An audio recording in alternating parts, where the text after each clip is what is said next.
অনেকেই এডিট মার্কা একটা ছবি দেখে জাজ করে নেন যে বিদেশের লাইফ কত না সে ভালো আছে। একটা ছেলে বা মেয়ে যখন স্টুডেন্ট ভিসাতে বাইরের কান্ট্রিতে লেখাপড়ার উদ্দেশ্যে আসে, তার একটাই উদ্দেশ্য থাকে যে টাকা ইনকাম করার, কিন্তু তার পাশাপাশি যে কতটা চাপ নিয়ে তাকে এখানে থাকতে হয়, এতগুলা ঋণের বোঝা মাথায় নিয়ে আসে যেগুলো শোধ করতে হবে, বাইরের কাজ, ঘরের কাজ, এর পাশাপাশি পড়ালেখা আর এক্সামে পাশ করতেই হবে। আর বছর শেষে টিউশন ফি 10 লাখ টাকা। আর জাপানে কিছু কিছু ভার্সিটি টিউশন ফি তো আরো বেশি হয়ে থাকে। ক্লাসে অ্যাটেন্ড তো থাকতেই হবে। এইগুলার মধ্যে একটা যদি মিসিং হয় তাহলে ভিসা থাকবে না। ক্লাস করার পর সারাদিন কাজ করার পর যখন রাতে বাসায় ফিরে সারাদিন পর দেখা যায় শরীর এমনিতেই হাল ছেড়ে দেয়, তখন আর গা চলে না। তারপর আবার তাকে রান্না করে খেতে হবে। রান্না করে খেতে খেতে দেখা যায় 1টা 2টা 3টা বেজে যায়। তাকে আবার ঘুমাতে হবে। পরের দিন সকালে আবার তাকে দৌড় দিতে হবে কাজের জন্য, ক্লাসের জন্য। তার উপর আবার ফ্যামিলিকে ফোন দেওয়া, খবর নেওয়া। আর যদি কয়েকদিন ফোন দেওয়া গ্যাপ যায় তাহলে তাকে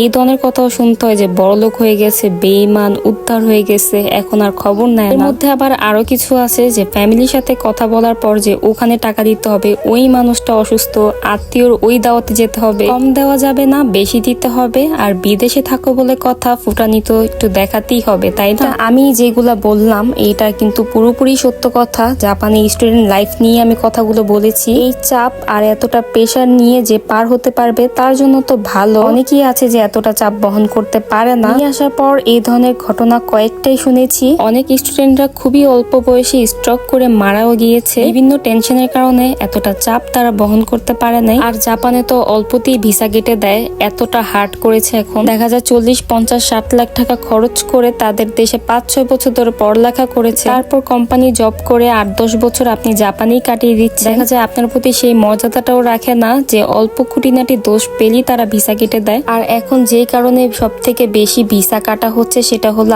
আপনি যেই সাবজেক্ট নিয়ে জাপানে পড়ালেখা করেছেন সেটার সাথে আপনার কাজে মিল না থাকার কারণে ভিসা রিঅ্যাপ্লাই করার আগে এটা অবশ্যই মাথায় রাখতে হবে যে আপনার কাজের সাথে যেন সাবজেক্ট মিল থাকে। ছিল আমাদের স্বপ্নের জাপানের স্টুডেন্ট ভাই বোনদের নিয়ে কিছুটা নমুনা তুলে ধরলাম।